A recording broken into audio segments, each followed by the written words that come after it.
नमस्कार साथियों, सोचा बिहार चुनाव के रिजल्ट आने से पहले यह वीडियो बना दूं, क्योंकि चुनाव प्रचार के दौरान लोगों पर राजनीतिक प्रचारों की बमबारी होती रहती है। इसलिए असली संदेश अक्सर भीड़ में कहीं खो जाता है, लेकिन परिणाम वाले दिन लोग खुद ही व्याख्या, विश्लेषण और पर्दे के पीछे की बातों को तलाश करते रहते हैं। ऐसे समय में जारी किया गया वीडियो ज़्यादा ताज़ा, ज़रूरी और बिल्कुल उसी माहौल से जुड़ा हुआ लगता है जिसे लोग उस पल देख और महसूस कर रहे होते हैं। मेरी आज की इस वीडियो का शीर्षक है मेरा आधार मेरी पहचान। कहते हैं यह देश डिजिटल हो गया है। हर सांस पर OTP चाहिए, हर दस्तक पर पहचान चाहिए, हर परीक्षा, हर हाजिरी, यहाँ तक मोबाइल खरीदने से लेकर सिम खरीदने तक आधार चाहिए। यदि लेना हो आपको सरकारी योजनाओं का लाभ, जैसे महतारी बंधन या 5 किलो अनाज, या फिर करनी हो रेल या घरेलू हवाई यात्रा, तब भी देना होगा आधार का पहचान, क्योंकि मेरा आधार मेरी पहचान। जहाँ जहाँ आधार जुड़ा वहाँ वहाँ सच खुला। कहीं राशन कार्ड में फर्जी नाम मिला तो कहीं झूठ का सिलेंडर फटा। आधार जो जुड़ गया बैंकों से तो अमीरों की नींद उड़ गई। जो जुड़ न सका पैन से तो गरीबों की जुर्माने में गिनती बढ़ गई। मित्रों, सरकार आधार की आड़ में हमसे हमारे सारे राज जानना चाहती है, पर जब बात वोटर ID की आती है तो वो अचानक से आधार कार्ड को भूल जाती है। उसके सारे सर्वर स्लो हो जाते हैं। शायद चुनाव आयोग तब एयरप्लेन मोड में चला जाता है और यहाँ पर आकर के democracy.com फेल हो जाती है। अरे भाई, इसीलिए तो हम पूछते हैं, क्यों नहीं जोड़ते वोट से आधार? बताओ किससे डरती है सरकार? क्योंकि अगर सच्चाई हो गई लिंक तो नहीं कर पाएंगे महामानव विंक। क्योंकि अगर वोट में जुड़ गया आधार तो दिख जाएगा EVM का भगवा किरदार। और जो दबाते हैं एक उंगली से बटन अनेकों बार, आधार की पहचान से नहीं दे पाएंगे वोट बार बार। स्वच्छ भारत का नारा देकर कर रहे लोकतंत्र गंदा, वोट चोरी से देश पे कस रहा भाजपा और RSS का फंदा। तो जागो मतदाता जागो, अब तो सोना छोड़ो और मेरे साथ मिलकर बोलो, जो हर जालिम से टकराएगी वो आंधी बनाएंगे। जो हर जालिम से टकराएगी वो आंधी बनाएंगे। नए अंग्रेज आए हैं, अब के बार नया गांधी बनाएंगे। और पहले लड़े थे गोरों से, अब लड़ेंगे इन वोट चोरों से। बहुत बहुत धन्यवाद। नमस्कार साथियों, कल बिहार चुनाव के रिजल्ट से पहले एक वीडियो अपलोड किया था, तो सोचा आज रिजल्ट के बाद एक वीडियो और अपलोड कर दूं। आज की मेरी इस वीडियो का शीर्षक है ज्ञानेश कुमार जी को बिहार चुनाव की जीत की हार्दिक शुभकामनाएं। अब कोई कहेगा हमने तो पहले ही कहा था, जैसे ही चुनाव हारेंगे वैसे ही इलेक्शन कमीशन पर, मोदी जी पर, भाजपा पर, EVM पर वोट चोरी का ठीकरा फोड़ने लगेंगे और अपनी हार स्वीकार नहीं करेंगे। हमें हार स्वीकार करने में कोई आपत्ति नहीं है। हम अपनी हार स्वीकार करते हैं, लेकिन यदि वो हार जनता द्वारा दी गई हो तो। हम बस चुनाव आयोग से 2-3 सवाल पूछना चाहते हैं बस। पहला सवाल, SIR में जो 65 लाख नाम काटे गए इलेक्शन कमीशन द्वारा, उनकी लिस्ट जारी क्यों नहीं की गई? और जो 21 लाख नाम जोड़े गए उसकी लिस्ट साझा क्यों नहीं की गई, जबकि आवेदन ही सिर्फ 16 लाख आए थे? इसका जवाब चुनाव आयोग दे दे। दूसरा सवाल, आप बताइए, चुनाव आयोग को माननीय राहुल गांधी जी एवं विपक्षी दलों द्वारा जानकारी दी गई कि भारतीय जनता पार्टी के नेताओं के द्वारा 2-2, 3-3 बार दिल्ली में तो कभी बिहार में अलग अलग समय में वोट डाले गए, तो उन सारे आरोपों पर इलेक्शन कमीशन ने क्या एक्शन लिया? इसका जवाब दे दें।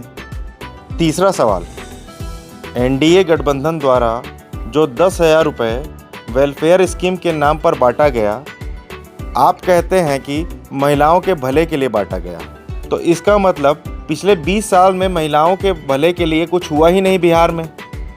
चुनाव के केवल 10-15 दिन पहले ही महिलाओं की भलाई याद आई। तो इससे तो यह जाहिर होता है कि 10,000 देकर के वोट खरीदा गया।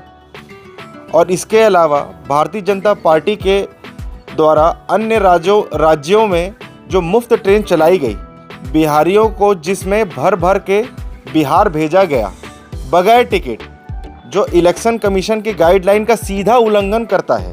क्योंकि आचार संहिता लगने के बाद आप एक वोटर को पार्टी के खर्चे से उसके घर के दहलीज से 1 इंच भी बाहर नहीं निकाल सकते। उस आचार संहिता के अंदर भारतीय जनता पार्टी ने ट्रेनों में भर भर के बिहारियों को बिहार भेजा। इस पर चुनाव आयोग का क्या एक्शन लिया गया?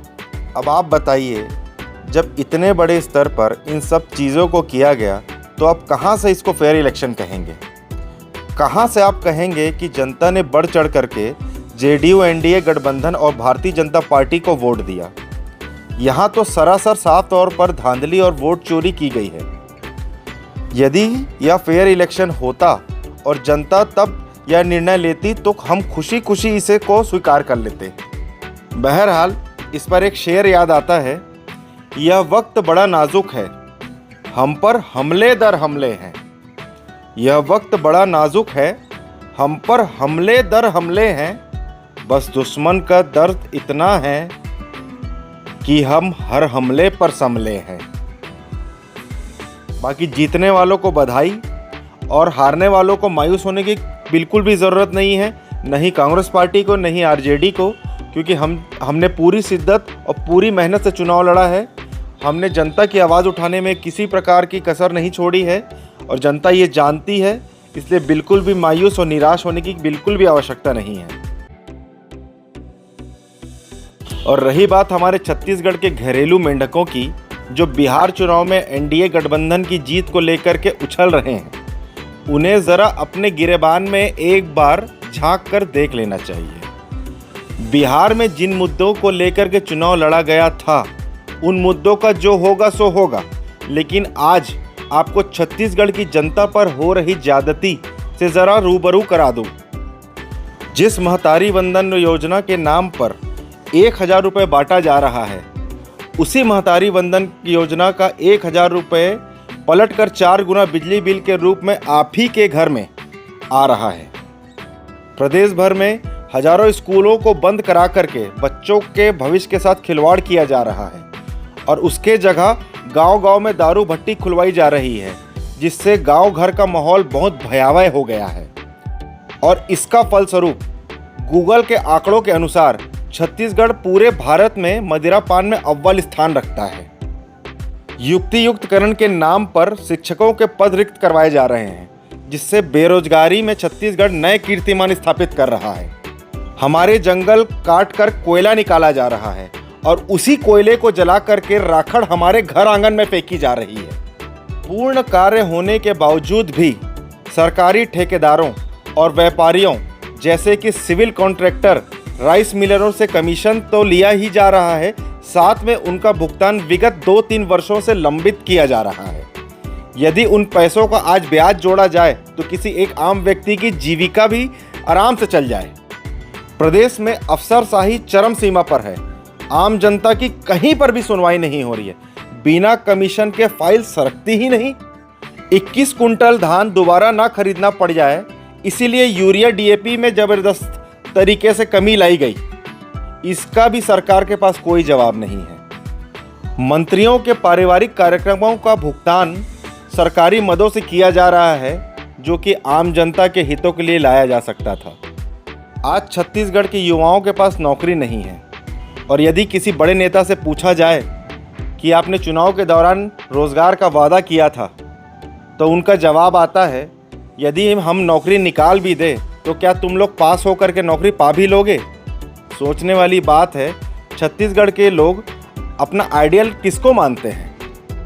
सरकार प्रधानमंत्री आवास तो दे देती है, लेकिन उस प्रधानमंत्री आवास में लगने वाले रेती पे बैठे रेत माफिया और उस रेत माफिया से लिए जाने वाला कमीशन इतना ज़्यादा है कि गरीब आदमी कमीशन देते देते मर जाता है और सीधा सीधा उस गरीब आदमी को ही अंततः भुगतना पड़ता है। वह हर ट्रैक्टर पर कमीशन ले रहे हैं, उस पर किसी की लगाम नहीं है। उसका पूरा भार गरीब व्यक्ति को ही भुगतना पड़ता है। तकलीफ़ें बहुत है छत्तीसगढ़ में मेरे भाइयों, तो ज़्यादा बेहतर होगा कि अपने प्रदेश के बारे में सोचा जाए, ना कि दूसरों के घर में ताका झाकी की जाए। अंत में मुझे नवाज देवबंदी साहब की एक बेहतरीन शेर याद आ रही है, सोचा आपको भी याद दिला दूं। जलते घर को देखने वालों, फूस का छप्पर आपका है। जलते घर को देखने वालों, फूस का छप्पर आपका है। आपके पीछे तेज हवा है, आगे मुकद्दर आपका है। उसके कत्ल पर मैं भी चुप था, मेरा नंबर अब आया है। उसके कत्ल पर मैं भी चुप था, मेरा नंबर अब आया है। मेरे कत्ल पर आप भी चुप हैं, अगला नंबर आपका है। बहुत बहुत धन्यवाद।